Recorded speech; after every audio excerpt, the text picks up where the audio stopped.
Yun ang sinasabi natin, di ba? Na nakakalito mula sa mga usapan po kahapon. Kahapon po kasi, parang wala tayong marinig mula sa balita, sa mga soundbite natin sa mga kinauukulan, DOJ, NBI, PNP na, oo, ngayon magsisimula na ang manhunt kay Senador Bato de la Rosa bilang pugante. Parang wala tayong narinig na diretsuhang salitang ganun. Kaya siguro pinapapasok nila sa Senado para mas mapadali yung trabaho.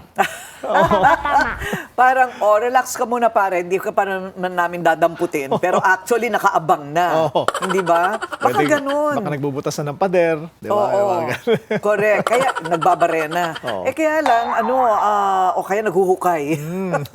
Kaya lang, nalilito kasi ang tao.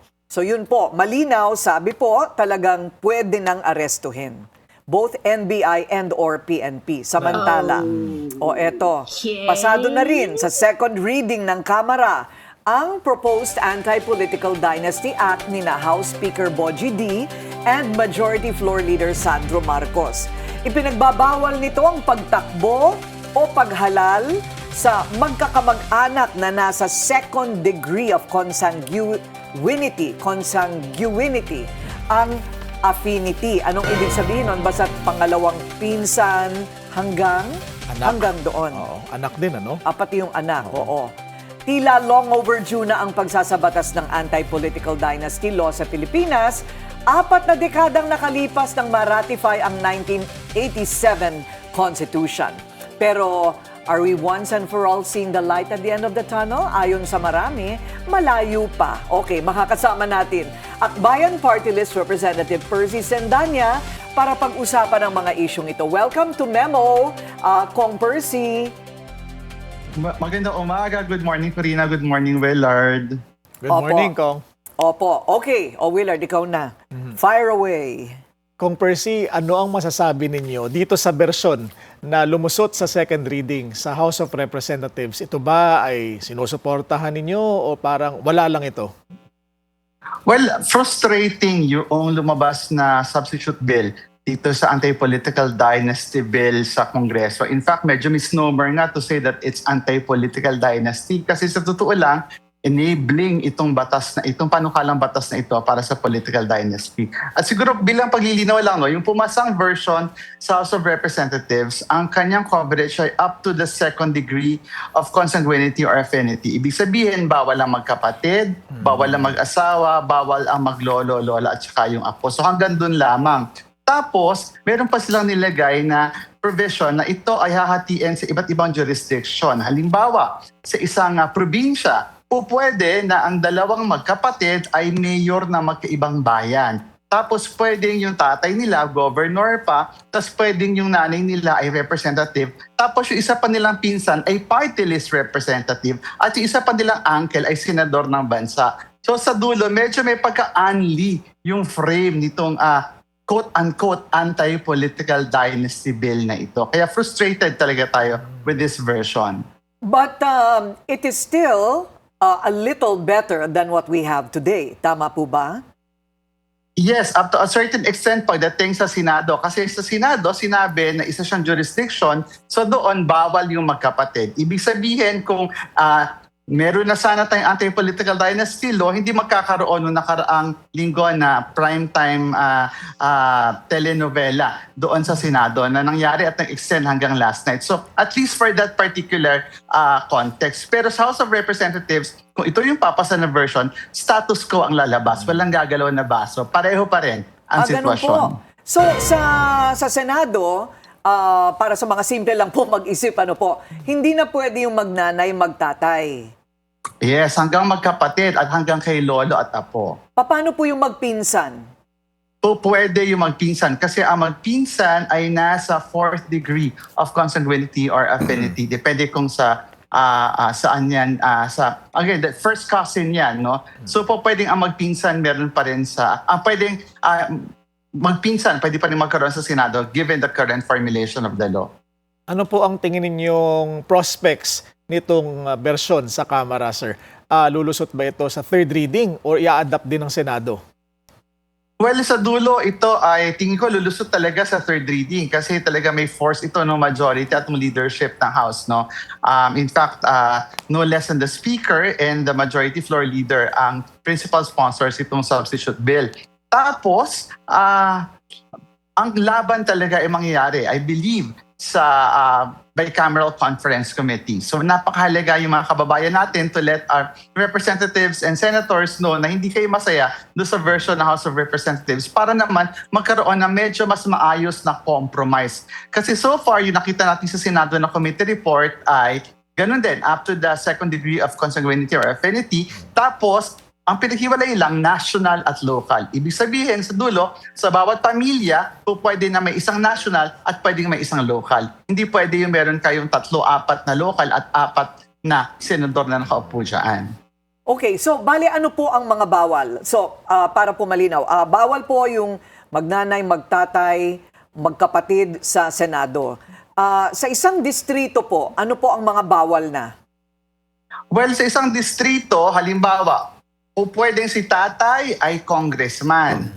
Pwedeng si nanay ay mayor. Ang hindi pwede, si anak ay maging konsihal dun sa bayan kung saan si nanay ay mayor. Pero si anak, pwedeng mag-mayor sa kabilang bayan doon sa distrito na iyon. Kaya ito yung sinasabi natin na parang pagtingin natin, anti-political dynasty yung framing, pero sa dulo talaga, ang mangyayari dito ay halos walang magbabago sa House of Representatives. Pwedeng may effect sa local level kasi medyo may iwasan na natin yung magkakapatid na mga konsihal, tapos nanay nila yung mayor at vice mayor. Pero pwede pa rin at the local level, yung mga konsihal mo magpipinsan. Tapos uncle naman nila yung mayor at vice mayor. Kasi nga hanggang second degree lamang ito of consanguinity and affinity. Tapos Corina, hindi rin pinagbabawal nitong panukalang batas na meron sa Kongreso, sa House of Representatives, yung succession. Ibig sabihin, nandyan pa rin yung practice na parang kotse, parang lupa na pinapamana yung posisyon sa gobyerno. Ayun, so pwedeng yung succession, sila-sila pa rin. Ayun nga yung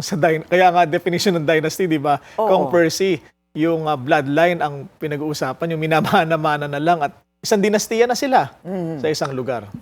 Yes, oo. Dalawang klase ng dynasty, di ba? May fat at saka thin dynasty. So isang klase din ng dynasty yan, yung maaring isa lamang sa pamilya ninyo tumatakbo, pero yung position ng mayor hindi nawawala sa pamilya nyo kasi nililipat-lipat lang pag natapos yung term limit ng isang kapamilya.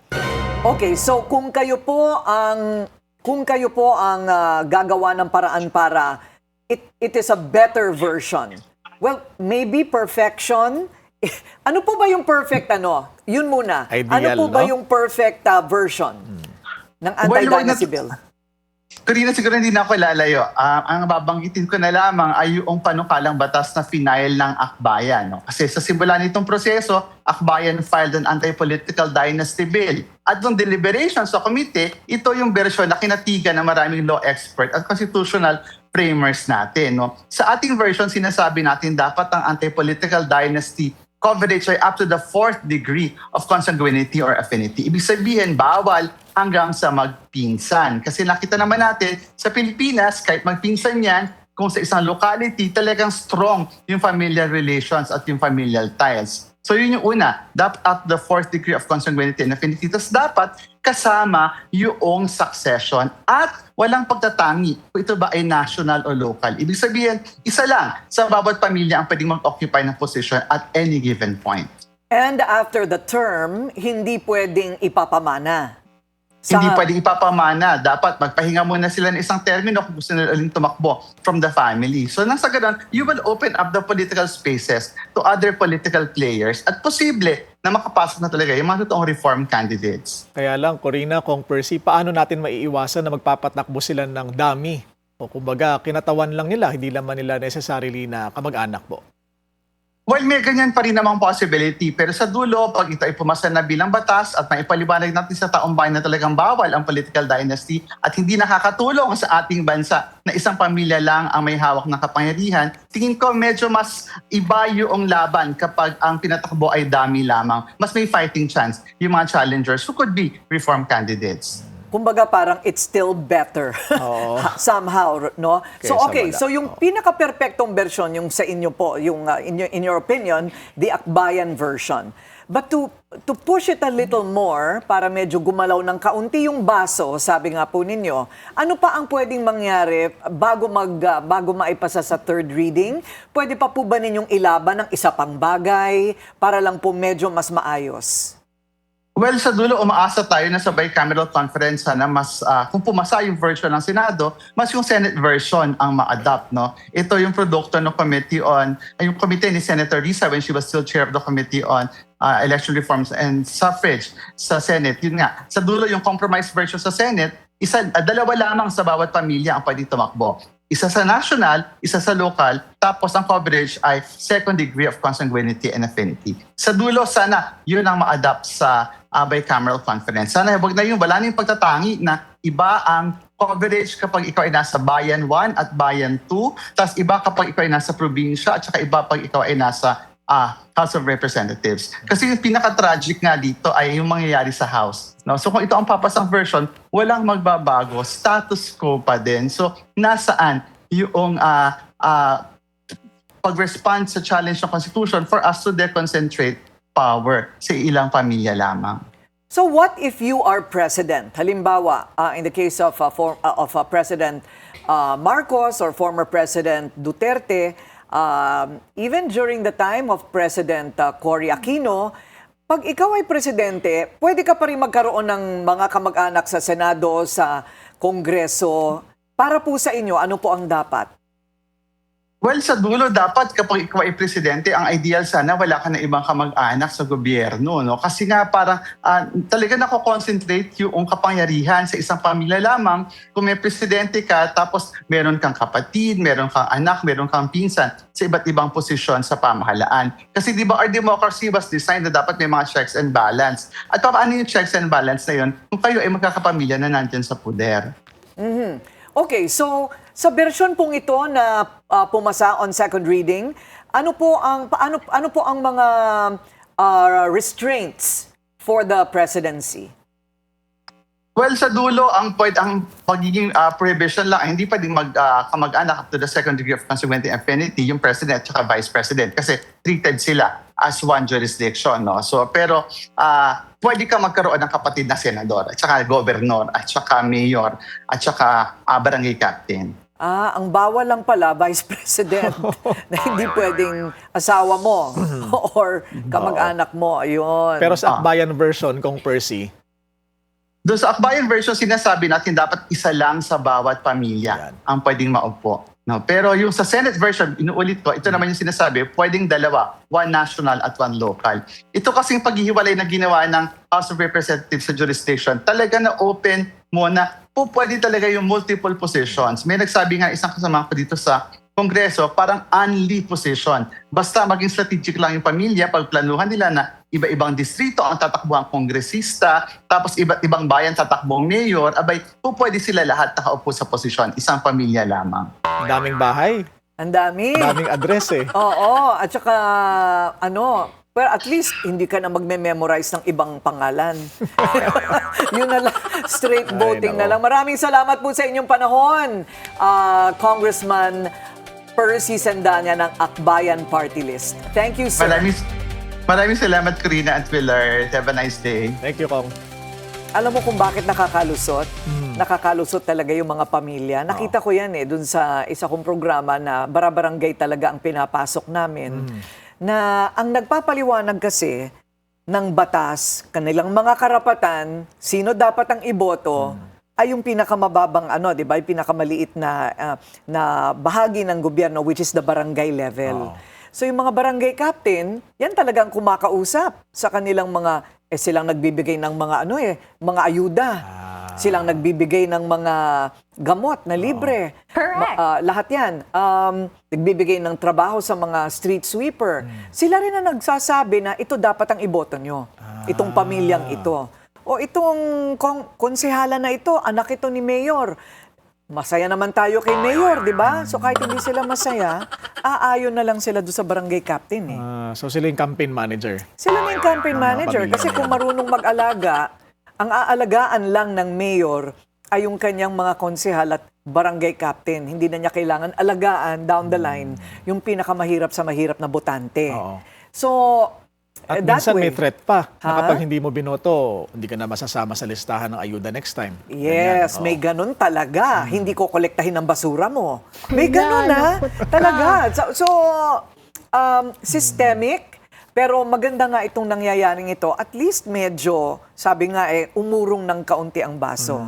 So, inaasahan natin sana medyo mas maganda pa ang magiging version pagdating sa Senado. Kaya sa BICAM, yan ang dapat bantayin. Oo. May small committee na naman kaya dyan. Oo nga, baka may isingit na naman na provision, loophole in Oo, between. ano ba yung mga small committee na yan? Bawal na dapat yan, ha? Small committee pa kayo dyan, ha? Sila-sila lang. Oo.